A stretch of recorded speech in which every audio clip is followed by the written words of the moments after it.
नमस्कार दोस्तों। आरसीबी इस साल कप नम दे क्या इस साल होने वाला है या फिर ये मुहावरा चलता रहेगा 2042 के आईपीएल तक।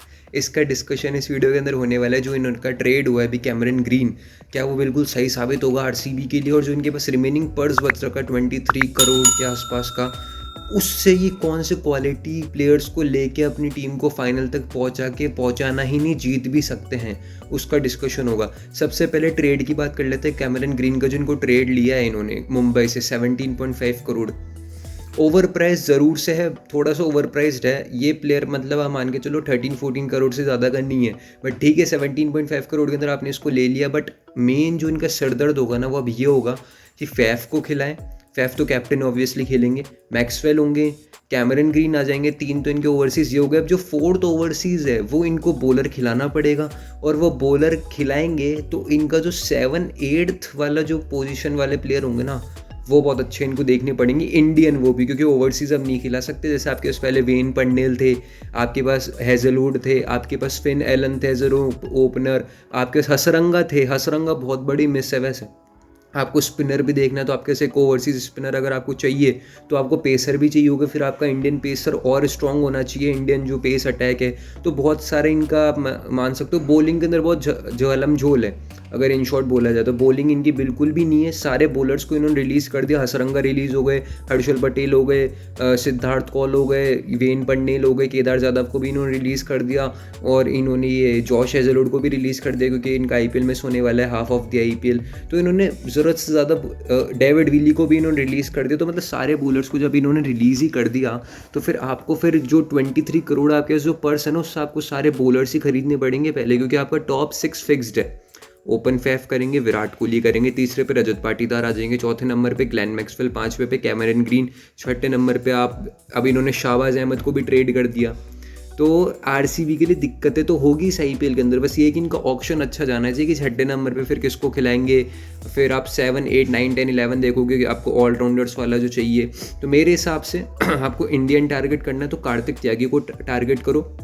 सिराज के साथ कार्तिक त्यागी का सही मैच हो जाएगा। और आपको ओवरसीज़ टारगेट करना है तो आप मान के चलो आपको चाहिए होंगे या तो पैट कमिंस, या फिर आप मिचेल स्टार्क की ज़रूरत नहीं, मेरे को नहीं लगता आरसीबी में मिचेल स्टार्क की ज़रूरत है। पैट कमिंस को आप टारगेट करो, या फिर आप टारगेट करो एक ऐसे ऑलराउंडर को जो बॉलिंग भी कर सके अच्छे से। स्पिनर आपको चाहिए तो फिर रचन रविंद्र के पास आप जाओ, बट वही कि फिर बहुत घिचपिच हो जाएगा। आपको एक ऐसा बॉलर चाहिए जो पेसर बहुत शानदार हो। तो मेरे हिसाब से पैट कमिंस को आपको टारगेट करना चाहिए इन माय ओपिनियन। फिर आपके पास जाय रिचर्डसन, केन रिचर्डसन जैसे अलग अलग ऑप्शंस आएंगे।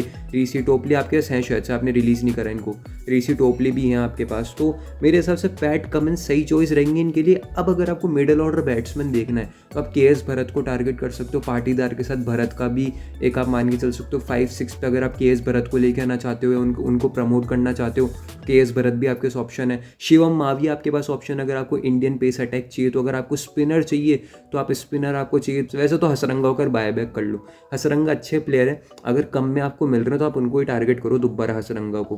क्योंकि और आई डोंट थिंक कोई और प्लेयर आपकी कमी पूरी कर पाएगा, स्पिनर जो बैटिंग भी कर ले अच्छे से।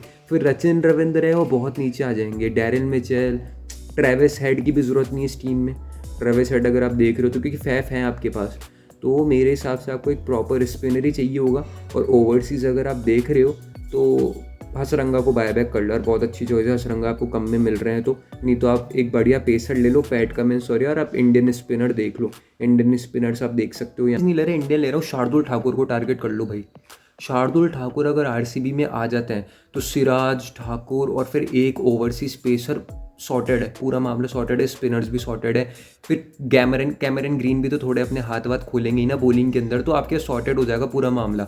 अगर शार्दुल ठाकुर को टीम ये आरसीबी टारगेट करती है तो इस 23 करोड़ के पर्स में इंडियन भी है और बहुत बढ़िया है। और फिर एक आप एक डोमेस्टिक स्पिनर को ले आओ, उनको जनरेट कर लो। डोमेस्टिक स्पिनर्स बहुत अच्छी परफॉर्मेंस करी डोमेस्टिक स्पिनर्स ने विजय हजारे के अंदर और सैयद मुश्ताक अली ट्रॉफी के अंदर, तो आप उनको टारगेट कर सकते हो। और अगर आपको एक ओवरसीज़ में देखना है तो ओवरसीज़ में आप अंडररेटेड ऑलराउंडर है जेसन होल्डर।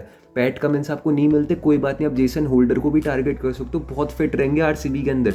जेसन होल्डर लंबे कद के हैं और आप कह सकते हो कि भाई बॉलिंग भी अच्छी कर लेंगे, विराट कोहली संभाल भी लेंगे, पेस भी सही है। जेसन होल्डर बढ़िया चॉइस है मेरे हिसाब से आरसीबी के लिए, अगर उनको पैट कमिंस नहीं मिल रहे तो, और अगर कोई एक बढ़िया पेसर नहीं मिल रहा है हेजलवुड वाले टाइप को, तो आप उनको टारगेट कर सकते हो। फिर आप शिवम मावी, कार्तिक त्यागी और सिराज जैसी 3 पेसर्स आपकी टीम में रह जाएंगे तो बहुत सही रहेगा मेरे हिसाब से। तो ये मेरे टारगेट प्लेयर्स है। ट्रेविस हेड की कोई ज़रूरत नहीं है, टीम पूरी सॉर्टेड है। फ्यूचर के अंदर देखने चाहते हो तो फिर लेके पटक दो, लेके रख दो फ्यूचर के लिए, बट वेस्ट जाएगा टैलेंट। अभी फॉर्म में है तो किसी और टीम में जाने दो उनको, जैसे जीटी को ज़रूरत है, हैदराबाद को ज़रूरत है तो उस टीम में जाने दो।